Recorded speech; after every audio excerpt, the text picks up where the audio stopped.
guys. I finally got my lights set up to cover all my zones. I have my fog zone, my mid-range zone, and my long-range zone, as well as my cornering zone. So let's check this out. So first up, we have the fog zone, the area immediately in front of the Bronco. So there's those. This zone's meant to kind of be low to cut through all the dust and fog and crappy weather. Distance isn't your goal here. You want a nice even spread of light, which is what I have here.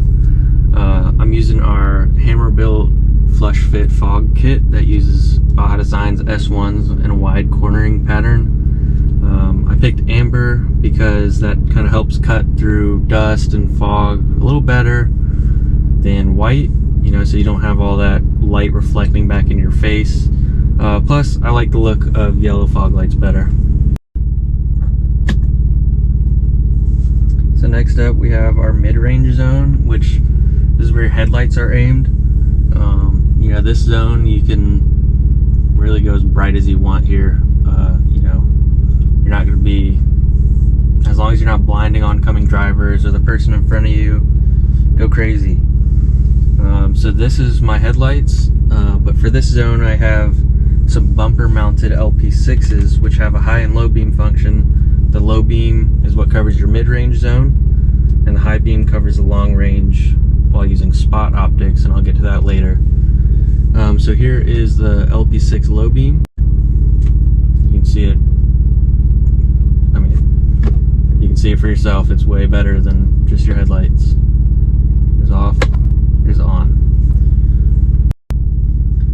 So I guess that brings us into our next zone, which is the long range zone. A lot of times when you're going fast, you know, maybe 60, 65, a little faster, you'll start to outrun your mid-range zone lights or your fog lights, and that's where spotlights come into play.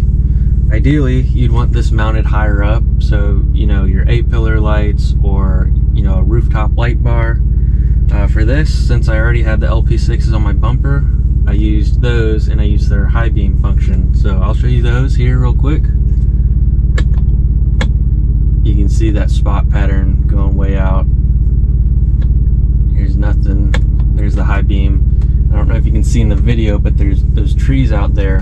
I mean, those are probably 300-400 yards away, and they're totally lit up. I mean, you could probably read a sign if there was one out there. It's pretty, you know, pretty crazy. So next up, I have my cornering zone, or your ditch zone. This helps spread that light out further away, so you can, you know, all that light's not focused in the middle, you can kind of spread it out. And this is more of a safety thing, so you can see those road hazards on the side, you know, like animals. You know, here in Florida we have a lot of deer that like to camp out in the ditches on the side of the road. So here's those. You can see totally lights up the sides. Ideally for your ditch lights, you'd want these in, you know, a flood or a driving combo pattern, and you'd want them on your A-pillar, which is where I have mine. I have the Diode Dynamics SS3 Pro driving combo. I think they're angled pretty great. Ideally, if I could go back again, I would do a forward-facing spot light on my A-pillar plus an outward-facing flood pattern. But you know, I had to work with what I have. So that would be the ideal thing, but this setup will work. Here's headlights, fog lights, ditch lights, LP6, headlights, headlights off, LP6, ditch lights, fog light low, fog light high power, ditch lights, LP6 high beam, LP6 low beam. Everything off, LP6 low beam, LP6 high beam. So here's everything on. I mean, it really totally lights up this field. Even, you know, great side lighting, even all the way back to those trees. I mean, that's impressive. So for reference, here's just the headlights. Not terrible. Looks a little bit better on video actually, but you know, you're missing that side lighting kind of right here.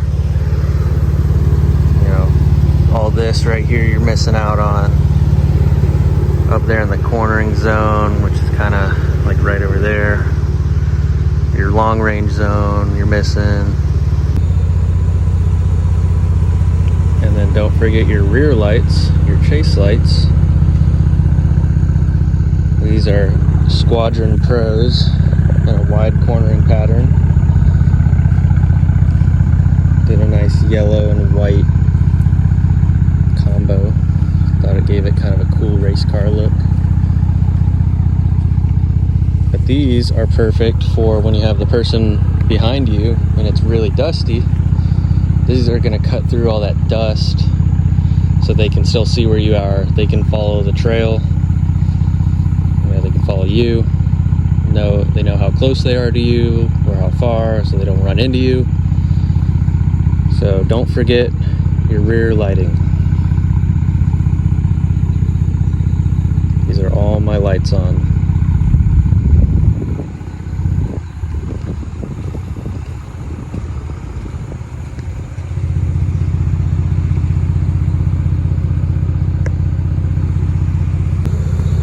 And then for comparison, here's just the headlights. I mean,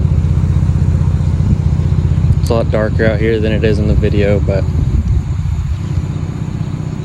you know, if you're driving at night, somebody's behind you, if it's dusty, those brake lights aren't going to cut through that.